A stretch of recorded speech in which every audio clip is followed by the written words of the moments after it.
When you read Matthew chapter 1, what you discover is God's family is just as dysfunctional as your family.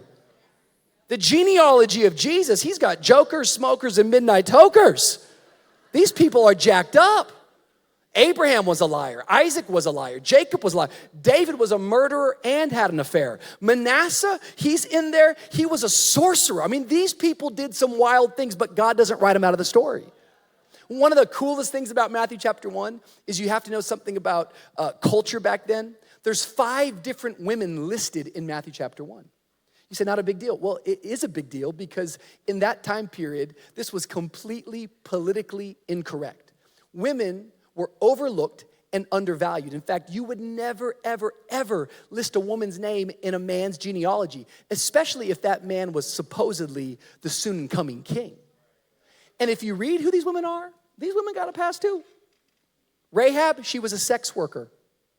Tamar manipulated her father-in-law and slept with him. Bathsheba was the woman that David took in his darkest moment and slept with her. Ruth wasn't even an Israelite. She was a Moabite woman. You say, Rich, why are you making such a big deal? I'm trying to make it a big deal that if God didn't write them out of the story, why do you think he's going to write you out of the story? If they're a part of God's legacy, come on, why can't a church in Miami be a part of his legacy work right here, right now, tonight?